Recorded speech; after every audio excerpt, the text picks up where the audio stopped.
అప్పుడు ఒకసారి ఫోటోలు తీసుకున్నామా, ఇప్పుడు కూడా అక్కడ కూర్చొని ఫోటోలు తీసుకుంటాం. నవ్వాక వాళ్ళు కనబడాలి నవ్వా అమ్మా రండమ్మా వదిన.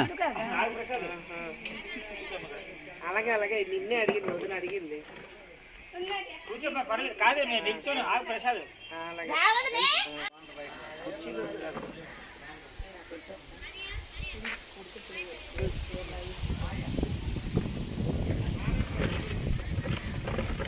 ఆదివారం సాయంత్రం ఆంధ్రలో ఫంక్షన్కి వచ్చాము. చాలా దూర ప్రాంతాన్ని ప్రయాణం చేసి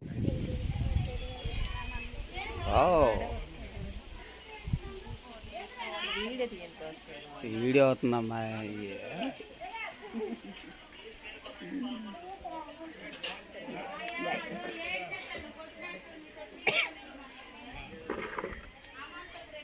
ఇంకా వదిన వచ్చింది ఇప్పుడు తీస్తాను. వీడియోనా? ఓకే, వీడియో ఫోటో రెండు అవుతుంది. Okay okay. బాగా డెవలప్ అయిపోయి వెనక ఇల్లు నేను అప్పుడు ఏ ఇల్లు లేవు కదా వదిన, అది అలాది రాములక్క.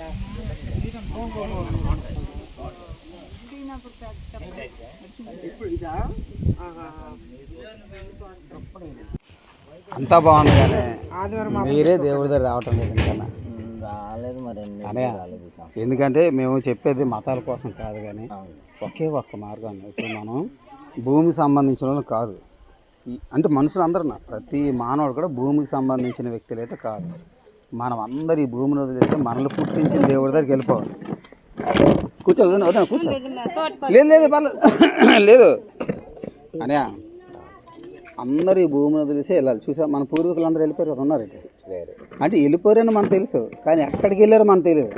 మనమేమనుకుంటున్నాం, మూడు రకాలు అనుకుంటాం. మనం ఏంటనుకుంటాం, ఒకటి వెళ్ళిపోయారు అనుకుంటాం. ఎప్పుడు అనుకుంటాం, వాళ్ళు మనం బాగా ప్రేమించి వాళ్ళు తట్టుకోలేనప్పుడు, వాళ్ళ మరణాన్ని మనం తట్టుకోలేనప్పుడు, ఒరే మా అమ్మ అక్కడ లేదు ఎక్కడే ఉన్నది, మన ఇంట్లో నిలవైపుగా ఉందిరా, అమ్మాయి కాపాడుతుందిరా, నాన్న కాపాడుతుందా అనుకుంటాం. అవునా? వాళ్ళ మీద బాగా ప్రేమ ఎక్కువైనప్పుడు అదొకటి అనుకుంటాం. రెండోది ఏమనుకుంటాం అంటే లేదు దెయ్యమే తిరుగుతుంది అని అనుకుంటాం.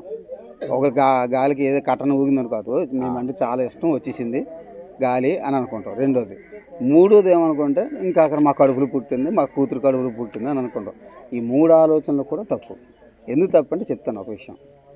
ఇప్పుడు మన ఇంట్లో ఇలవేలుపుగా దేవతగా ఉండాలంటే ముందు చనిపోయిన ఆత్మకి స్వాతంత్రం ఉండాలి, స్వేచ్ఛ ఉండాలి. అవునా? తనకు నచ్చే స్వేచ్ఛ ఉండాలి.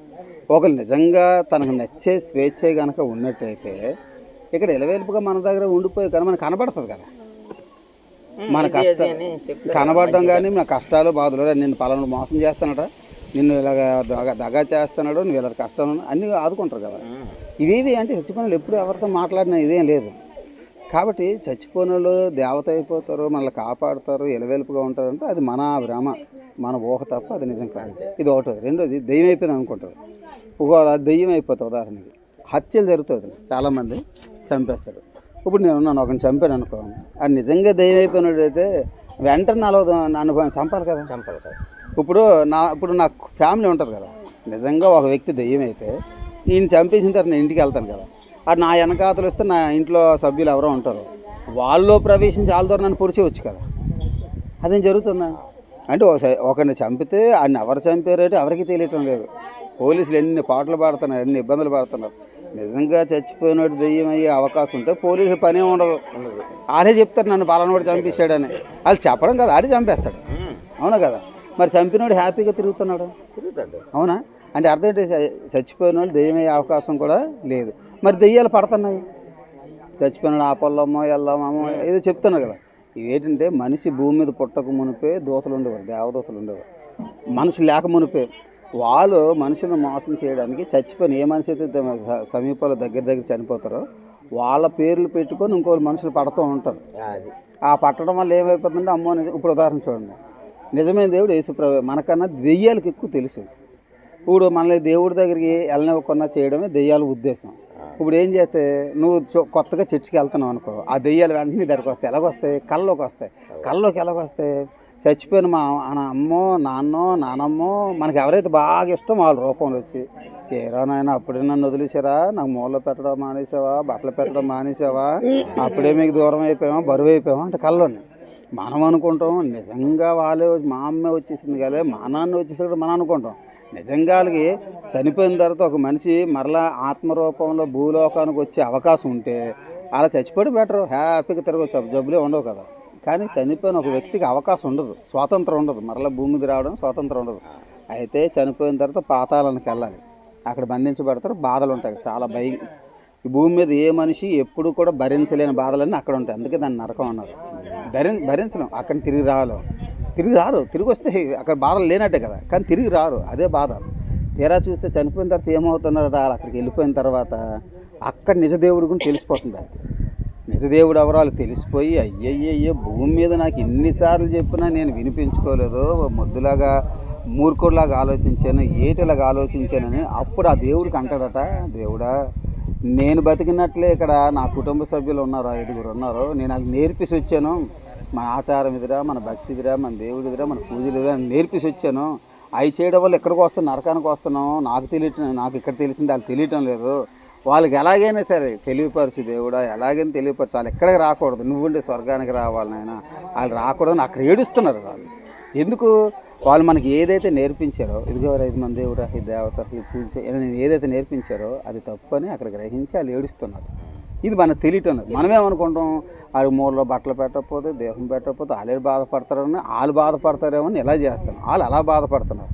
దేవుడు వాళ్ళ బాధను చూసే ఏం చేస్తాడంటే మన దగ్గరికి దేవుడు తన సేవకులను ఎవరో పంపిస్తాడు, ఎవరో దేవుడి గురించి చెప్తారు. ఎందుకు చెప్తాడంటే అక్కడ వాళ్ళు ఏడుస్తున్నారు కాబట్టి ఆ ఏడుపు చూసి సరేలేనా మీ దగ్గర మీ వాళ్ళ దగ్గర ఏమైనా పంపిస్తానులే, వాళ్ళ మనసు మారితే స్వర్గాన్ని నా దగ్గర ఉండే స్వర్గానికి వస్తారు, లేదంటే మరి అంతే అని అన్నారు. అంతే. ఇది రెండోది. మూడోది ఏంటంటే మళ్ళీ పుడతారు, మళ్ళీ పుట్టాలని వాళ్ళకి అవకాశం ఉండాలి కదా, స్వాతంత్రం ఉండదు కదా. ఇప్పుడు ఒక విషయం, ఒకసారి జన్మించినప్పుడు ఎన్ని కష్టాలు ఉంటాయి. భూమి మీద మనిషి పుట్టిన వెంటనే ఎందుకు ఏడుస్తాడు, ఈ బాధలు ప్రారంభం అవుతాయి.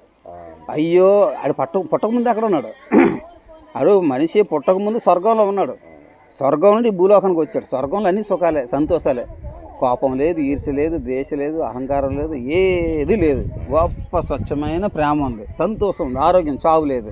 కానీ ఇక్కడ అన్నీ ఉన్నాయి, చావు ఉంది, జబ్బులు ఉన్నాయి, రోగాలు ఉన్నాయి, బాధలు ఉన్నాయి, కోపం, ఈర్ష్య, అసూయ, ఇవన్నీ మీద చూస్తున్నాడు. మనం పుట్టకముందే మీద నుండి స్వర్గం నుండి భూలోకంలో ఏం జరుగుతుందో అంతా చూస్తున్నాం. ఇప్పుడు ఇక్కడికి వచ్చేసరికి అందుకే పుట్టిన వెంటనే ఏడుస్తారు, ఆహా నేను బాధల్లో పుట్టాను రా నాయన, పాపంలో పుట్టాను, బాధల్లో పుట్టాను, ఇంకెన్ని భరించాలో, ఇప్పుడు నేను పుట్టాను ఇంకెన్ని భరించాలో, ఎన్ని బాధలో, ఎన్ని దెబ్బలో, ఎలా బతుకుతాను, నా బతికేటని అందుకు ఏడుస్తాడు పుట్టిన వెంటనే. మనకేంటంటే చీకట్లో గర్భంలో బయటకు వచ్చాడు కదా, ఆ వెలుగుని చూసి తట్టుకోలేక ఏడుస్తున్నాడు మనం అనుకుంటాం. అసలు అది ఏడిచింది ఎందుకంటే ఈ బాధలన్నీ, అంటే చిన్నప్పుడు కదా ఆ ఊహ ఉంటుంది, ఆ బాధలు భరించలేక ఏడుస్తాడు అంతే తప్ప ఇంకోటి కాదు. ఇప్పుడు ఒక విషయం ఏంటంటే, ఒకసారి పుట్టినప్పుడు ఇన్ని బాధలు ఉన్నప్పుడు అది మళ్ళీ పుట్టడానికి ఇష్టపడతారు ఎవరైనా? ఒకసారి పుట్టినప్పుడే, పుట్టిన దగ్గర నుంచి చనిపోయేంత వరకు ఎన్నో బాధలు ఉన్నాయి, ఎన్నో కష్టాలు పడుతున్నాం, ఎన్నో బాధలు అనిపిస్తున్నాం. ఒకసారి పుట్టి చనిపోయేంతలో ఇన్ని బాధలు, కష్టాలు, ఆకలి, దప్పులు అనుభవించి చచ్చిపోతాం కదా. ఒకసారి పుట్టినందుకు ఇన్ని బాధలు అనిపించలేవు, మళ్ళీ పుట్టితే మళ్ళీ అయ్యే బాధలు. ఒకటి బాధలు, రెండోది ఏంటంటే పాపాలు. ఒకసారి పుట్టినప్పుడే తట్టడు పాపాలు చేసినప్పుడు రెండోసారి పుట్టితే పాపం చేయమా, ఆ పాపాల లిస్ట్ పెరిగిపోతే ఇంకా తట్టుకోలేని బాధలు ఉంటాయి. ఇవన్నీ దేవుడు తెలుసు, మనుషులైన మనకు ఎవ్వరు తెలియదు. కానీ మనం ఏమనుకుంటాం, మనకు తెలియదు కాబట్టి నచ్చింది ఊహించేసుకోవచ్చు. మన పెద్దలు ఎవరో ఉన్నారో వాళ్ళు నచ్చింది ఊహించి, ఒరే చచ్చిపోయినాడు ఎక్కడికి వెళ్ళిపోడరా, మన మధ్యలోనే ఉంటాడు, గాలే తిరుగుతాడు అని ఒకడంటాడు. ఒరే నీ కడుపులోనే కొడుకులా పుట్టాడు, కూతురులా పుట్టింది, మనవడలా పుట్టాడు, మనవరాలా పుట్టింది మరొకడు అంటాడు. ఓరే దెయ్యం అయిపోయాడు, నా ఆయన కథలే తిరుగుతున్నాడు, బతికున్న నేనంటే చాలా ఇష్టం, అందుకే చచ్చిపోయిన రెండో రోజు నా దగ్గరికి వచ్చేసాడు అంటాడు. ఇవన్నీ ఏంటంటే మనిషి ఊహ, ఇవి బట్టి వాస్తవం కాదు. చనిపోయిన తర్వాత దేవుడి దగ్గర చోటుకే వెళ్ళాలి. మనం అక్కడే వచ్చాం. ఇప్పుడు చూసి మేము ఎస్కోట్లో వచ్చామా, కాసేపు అయిపోతున్నట్టు మళ్ళీ ఎస్కోట్ వెళ్ళిపోతాం. అక్కడే వచ్చాం కాబట్టి అక్కడికి వెళ్ళిపోతాం కదా, సొంత ఇల్లు అక్కడ ఉంది. మనందరం కూడా దేవుడిని స్వర్గంలో ఉన్నాం, అది మన సొంత ఇల్లు. అక్కడి నుండి ఇక్కడికి వచ్చాం. ఈ జీవితం చాలా చిన్నది, 30, 60, 70, 80 ఎంతో చిన్నది. ఈ చిన్న జీవితం అయిపోయిన తర్వాత మరలా స్వర్గానికి మనం వెళ్ళిపోవాలి. అక్కడికి వెళ్ళాలంటే తెలుసో తెలియచేసిన తప్పులు ఇక్కడ చాలా చేస్తాం, తెలుసో తెలియకో తప్పుగా మాట్లాడతాం, తప్పుడు చూస్తాం, తప్పుడు ఆశపడతాం, తప్పులు చేస్తాం, ఇంకెన్నో తప్పులు. కాబట్టి ఈ పాపం మనల్ని ఏం చేస్తాయంటే స్వర్గలోకానికి ఎంటర్ అవ్వనివ్వదు, అడుగు పెట్టనివ్వదు. స్వర్గం అంతా పరిశుద్ధం, అంత పవిత్రం, అక్కడ దేవుడు ఉంటాడు కదా. దేవలోకం అంత మహాపరిశుద్ధమైనది. మనం ఇన్ని పాపాలు పెట్టుకుని ఏ దేవలోకానికి వెళ్ళిపోతాం? దేవలోకమే మన సొంత ఇల్లు, సొంత లోకం అదే. ఆ దేవలోకమే మన సొంత ఇల్లు. మనందరం దేవదూతలమే, మనందరం దేవుని పిల్లలు. మనందరం దేవుని పిల్లలు దేవలోకంలో ఉన్నవారే కండి ఇక్కడికి వచ్చాం. తిరిగి వెళ్ళడానికి ఈ పాపాలు అడ్డుపడతాయి. ఇది మనకు తెలియటం లేదు. ఇది తెలియపరచడానికే దేవుడు మానవుడిగా జన్మించాడు. ఆయనే యేసుక్రీస్తు. మనందరం చేసిన తప్పులకి పాపాలకి శిక్షలు ఉన్నాయి. ఏ శిక్షలు అయితే మనల్ని అడ్డుపడుతున్నాయి, ఏ పాపాలు అయితే మనం నరకాన్ని అంటే నరకాన్ని పంపిస్తూ స్వర్గాన్ని తప్పించేసి నరకాన్ని పంపిస్తున్నాయో ఆ పాపాలు తొలగించడానికి మానవుడిగా జన్మించారు యేసుక్రీస్తు. మనందరం చేసిన తప్పులకి పాపాలకు ఉన్న శిక్ష అంతా యేసయ్య భరించారు. యేసయ్య మన కోసం చనిపోయి సమాధి చేయబడి 3వ రోజు లేచారు. ఇప్పుడు యేసు ప్రభు నమ్ముకొని, ప్రభువా నేను పాపిని దేవా, నన్ను క్షమించి ఆ స్వర్గలోకం నాకు చోటు ఇవ్వండి దేవా అని మనం ప్రాధేయపడి మన పాపాలు ఒప్పుకొని పశ్చాత్తాపడినప్పుడు భూమి మీదకి మన మనిషిగా రాకమునుపు అక్కడ మన సొంత లోకం కదా, సొంత ఇల్లులు ఉన్నాయి, మనకు అక్కడ సొంత స్థలాలు ఉన్నాయి. మరలా ఆ స్థలాన్ని దేవుడు తీసుకెళ్ళి ఆ సంతోషకరం జీవితం దేవుడు ఇస్తాడు.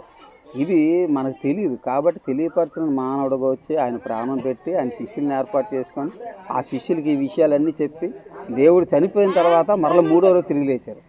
చనిపోయిన తర్వాత 3వ రోజు తిరిగి లేచి అప్పుడు ఈ విషయాలన్నీ మిగతా వాళ్ళు చెప్పమని శిష్యుల్ని పంపించారు. ఇప్పుడు వచ్చి మన దేవుడి గురించి ఎవరిని చెప్పి దేవుడిని నమ్ముకొని మతాల ప్రచారం కాదు, వీళ్ళు విషపూరితంగా చేస్తున్నారు. దాన్ని స్వార్థపూర్వలో అదే మత విద్వేషం రేపుతో మతం అని పేరు పెట్టి విషపూరితంగా నూరిపోస్తున్నారు. ఇది మతం కాదు. మనందరం దేవుడి దగ్గర నుండి వచ్చాం. మరలా దేవుడి దగ్గరికి వెళ్ళడానికి ఒకే ఒక్క మార్గం, ఇది తప్ప మరొక మార్గం లేదు. మరి ఎంతమంది దేవుడిని నమ్ముకుంటున్నారు డబ్బులు కోసం. కొంతమంది ఎలా చెప్తారంటే వీళ్ళకి అమెరికా అంటే డబ్బులు వచ్చి పడిపోతున్నారు కాబట్టి అందుకు చెప్తున్నారు. ఎవడిస్తాడు అమెరికా అంటే? అన్నీ భ్రమ అండి. అదంతా అబద్ధం, అదంతా అబద్ధం, అదంతా భ్రమ. ఎవడిచ్చేస్తాడు? కొన్ని నువ్వు నమ్ము, నీకు వచ్చేదేమో డబ్బులు చూద్దాం. ఇప్పుడు అది నిజం అబద్ధం ఎప్పుడు తెలుస్తుంది? అదినా మనం కూడా దేవుళ్ళకి వెళ్ళాం అనుకో, అప్పుడు తెలుస్తుంది నిజంగా ఇస్తున్నారా లేదా అని. అదంతా అబద్ధం, అదంతా అబద్ధం. కాబట్టి చెప్పేది ఏంటంటే మనం దేవుడి దగ్గరికి వెళ్ళాల్సిన వ్యక్తులం. దేవుడి దగ్గరికి వెళ్ళాలంటే ఆ దేవుడు ఎవరో ఎక్కడ తెలుసుకోకుండా ఆ దేవుడి దగ్గరికి వెళ్ళలేదు. కాబట్టి ఆలోచించండి అన్న, చిన్నవాడినైనా సరే నేను తెలుసుకున్న సత్యం ఇది. నేను మాత్రం కాదు, బాగా నాకన్నా పెద్ద కదా ఆయన టీచర్ అయ్యిండు కూడా దేవుడి గురించి ఎందుకు ప్రచారం చేస్తున్నారు? అనుభవపూర్వకంగా వాళ్ళు తెలుసుకున్నారు. వీళ్ళెందుకు చెప్తున్నారు? అనుభవపూర్వకంగా తెలుసుకున్నారు. మనకి ఈ భూమి శాశ్వతం కాదు, దేవుడుండే లోకమే శాశ్వతం. అక్కడ చావులు ఉండవు, వృద్ధాప్యం ముసలితనం అన్నది అసలు ఉండదు. ఒక మనిషి 30 సంవత్సరాల వయసులో ఉన్నప్పుడు ఎంత యవనంగా ఉంటాడో, ఎన్ని వేలు లక్షల కోట్ల సంవత్సరాలని అంత యవనంతోనే అక్కడ ఉంటాం. దేవుడి రాజ్యంలో సావు అన్నది ఉండదు, కుంటుతనం అవుటుతనం అక్కడ ఏం ఉండదు. ఇవి ఈ లోపాలన్నీ ఎక్కడ? ఆ లోపాలు అక్కడ లేవు. యుగ యుగాలు స్వచ్ఛమైన ప్రేమతో. ఇప్పుడు భార్య అంటే చాలా ఇష్టపడతాం, భార్యని ఇష్టపడతాం, ప్రేమిస్తాం, భర్తని ప్రేమిస్తే ఇష్టపడతాం. కానీ ఏదో తప్పు జరిగినప్పుడు మనసంతా బాధపడిపోతే మా ఆయన ఇలా చేశాడు, మా ఆవిడ ఇలా చేశాడు. అక్కడ అలాంటిది ఏముండదు. ఆ ప్రేమ ఆ సంతోషం అలాగ ప్రవహిస్తూనే ఉంటుంది. పొరపాటు అనేది అక్కడ ఉండదు. అంత మంచి జీవితం. మరణం ప్రతి ఒక్కరికి వస్తుంది, కానీ మరణం తర్వాత అంత మంచి జీవితం ప్రారంభం అవ్వాలంటే మనం బతుకుంటున్నా కానీ మనల్ని పుట్టించిన యేసయ్యని తెలుసుకోవాలి. ఆ దేవుని తెలుసుకోకుండా నమ్ముకోకుండా మరణిస్తే ఆ బతుకు నరకం చెప్పిన కదా, తిరిగి వచ్చే అవకాశం లేదు. అగ్నిగుండం నుండి తిరిగి వచ్చే అవకాశం లేదు. ఈరోజు మనల్ని చర్చికి వెళ్ళిన వద్దుతారు వీళ్ళకి. చర్చికి వెళ్ళకుండా ఆకున్న బోర్డు మంది ఉంటారు అని. ఈరోజు ఇక్కడ ఏంటంటే చర్చికి వెళ్ళకుండా అడ్డుపడిన బోర్డు మంది ఉంటారు, కానీ వాళ్ళు నరకానికి వెళ్ళకుండా అడ్డుపడలేరు. చర్చికి వెళ్ళకుండా అడ్డుపడతారేమో కానీ నరకానికి వెళ్ళకుండా అడ్డుపడలేరు. ఎందుకంటే వాళ్ళు పోయేది నరకానికి. అవునా? దేవుడి దగ్గరికి వెళ్ళాలంటే దేవుడి అనుమతి లేకుండా వెళ్ళలేదు. దేవుడి అనుమతి లేకుండా, దేవుడి పిలుపు లేకుండా దేవుడి దగ్గరికి వెళ్ళడం అసాధ్యం. ఈ భూమి మీద ఉంటుంది కానీ తెలుసుకోవాలి. ఈ అవకాశాన్ని ఉపయోగించుకోండి. అబద్ధం కాదు, నిజం. అవకాశాన్ని ఉపయోగించుకోండి, దేవుని తెలుసుకోండి, దగ్గర చర్చికి వెళ్ళండి. మతం మట్టు కాదు, మనం దేవుడి దగ్గరికి వెళ్ళడానికి ఒకే ఒక్క మార్గం. భూమి మీద ప్రతి ఒక్కరు బాధలు ఉంటాయి. బాధలు లేనివాడు ఎవరున్నారు? అది ప్రతి ఒక్కరి కష్టాలు ఉంటాయి, సుఖాలు ఉంటాయి. ఒకసారి సుఖం వస్తే మళ్ళీ కష్టం వస్తుంది, ఒకసారి ఆ కష్టం పోతే మళ్ళీ సుఖం వస్తుంది. ఇలాగ అప్ అండ్ డౌన్స్ అవుతుంది ప్రతి మనిషి. ఆ దేవుని నమ్ముకున్నా నమ్ముకోలేకపోయినా. అంటే చర్చికి వెళ్ళిన వాడికి ఏ బాధలు ఉన్నామని చెప్పం, వాళ్ళకి బాధలు ఉంటాయి. కానీ ప్రతి బాధలో కష్టంలో దేవుని ఓదార్పు, దేవుని ఆదరణ ఉంటుంది, దేవుడి సహాయం ఉంటుంది. ఆ దేవుని తెలుసుకుంటే భూమి మీద బ్రతుకు చాలా బాగుంటుంది. మరణం తర్వాత దేవుడి దగ్గర ఉండే జీవితం మహా అద్భుతంగా ఉంటుంది. లేదంటే మనకు ఊహ తెలిసిన దగ్గర ఉన్న పాపాలు వెంటాడతాయి, మనల్ని వదలవు, మనల్ని వెంటాడతాయి. అవే మనల్ని అగ్ని ఉండడానికి లాగుతాయి. అప్పుడు చనిపోయిన తర్వాత తెలుసుకొని ఏం ప్రయోజనం? అప్పుడు నేను చెప్పిన వ్యక్తిలాగా అక్కడ పాతాళానికి వెళ్తే ఇంకా భూమి మీద ఉన్న మనల కోసం అడ్డం తప్ప అక్కడ ప్రయోజనం ఏమీ లేదు. ఇప్పుడు నేను ఈ విషయం నాకెలా తెలిసిందంటే స్వయంగా దేవుడే మానవుడిగా వచ్చినప్పుడు చెప్పిన విషయాలు ఇవన్నీ బైబిల్లో ఉన్నవే దేవుడే. ఎందుకంటే ఎక్కడ ఏ లోకంలో ఏం జరుగుతుందో అన్నీ తెలిసినప్పుడు దేవుడే. దేవుడు తప్ప ఎవరికి తెలుస్తాయి? స్వర్గంలో ఎలాగ ఉన్నదని ఏ మనిషిని చూసి వచ్చాడా? నరకంలో ఎలాగ ఉందని ఏ మనిషిని చూసి వచ్చాడా? అది చూడలేదు, ఇది చూడలేదు. మరి అలా తీసింది అలాంటప్పుడు అంటే ఈ అన్ని లోకాల్లో ఎక్కడ ఏం జరుగుతుందో చూస్తుంది దేవుడు ఒక్కడే. ఆ దేవుడు భూమి మీదకి మానవుడికి వచ్చినప్పుడు చెప్పిన విషయాలు ఇవి ఉన్నాయి. అవన్నీ గ్రంథంలో ఉన్నాయి. ఇవి వాస్తవాలు, ఇది సత్యం. కాబట్టి ఎన్నాళ్ళు అబద్ధాలు నమ్మేమన్నా, కారణాలు లేని అబద్ధం. ఇప్పుడు ఒక విషయం చెప్తుంటాడు, మనం ఎవరినైతే నమ్మాము, పూజలు చేస్తాం, మన ఊహ తెలిసింది వదలుకొని ఎప్పుడైనా కనిపించారా, మాట్లాడారా? కనబడ్డం, మాట్లాడేం లేదు. కానీ ఏ సైడ్ నమ్మి చూడు, నీకు అనుభవాలు ఇస్తాడు. నాకు వచ్చింది, నాకు అనుభవం వచ్చింది. ఏ సైడ్ నమ్మిన తర్వాత ఆయన కనిపించిన అనుభవం, ఆయన మాట్లాడే అనుభవం, నన్ను ముట్టుకున్న అనుభవం వచ్చింది నాకు. నేను తాగేసి తిరుగుతున్నాను. నేను ఎన్ని వేషాలు వేసాను, తాగేసి తిరిగివాడిని. తెలీదు, అన్నకి తెలీదు. మన జీవితం అక్కడ కదా. తాగేసి ఎలాగ వీధిలో గొడవలు, అమ్మ నేను 4 రోడ్డు మీద వెళ్తే ఆడవాళ్ళు రోడ్డు మీద అడ్డానికి భయపడేవాడు. అలాగ ఉండేది పరిస్థితి. గుర్తుపెట్టదా?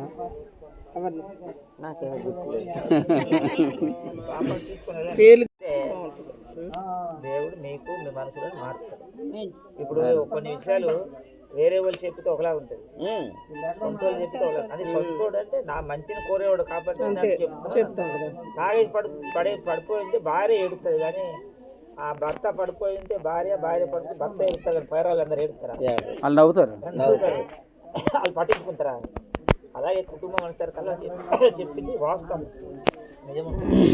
కాబట్టి మీరు ఎక్కడో కాదు, దగ్గరలో ఇక్కడ ఉన్న వాళ్ళు కూడా మనవరే. వాళ్ళు కూడా ఒకప్పుడు చాలా మంది ఇక్కడ మరి మేము ఒకప్పుడు అలాగే ఉండోళ్ళమే. ఇప్పుడు నిజం తెలుసుకున్నాం, నిజం తెలుసుకుంటే వెళ్ళాలి. వెళ్ళండి. అంతెందుకు పెద్దమ్మ మరి ఎంత పూజలు చేసింది మన దేవుడికి. అలాంటిది దేవుళ్ళకి వచ్చిందంటే నిజంగా దేవుని కాపుదల ఆవిడకి అంటే ప్రణాళిక ఉంది పెద్దమ్మ మీద. ఆ పెద్దమ్మ వల్ల మన ఫ్యామిలీ అంతా మారిపోవాలి. నిజమే మాట. అసలు పెద్దమ్మ మారుతుందనే అనుకోలేదు కదా. ఎన్ని పూజలు మొత్తం అంతా అనుభవించాలి కదా, పూజలు పునస్కారాలు అన్ని అనుభవించిన తర్వాత మళ్ళీ మారిపోయింది. పండుగలు అన్ని అవన్నీ తెలియక చేసి మన పూర్వీకులు నిజమని చెప్పారు, చేసేము. ఇప్పుడు అబద్ధం అని చెప్పి తెలుస్తుంది సత్యాన్ని మనం అన్వేషించాలి. కాబట్టి మనం మీరు కొద్దిగా ఆలోచించి చర్చికి వెళ్ళండి అని బాగుంటుంది. రండి వెళ్దాం.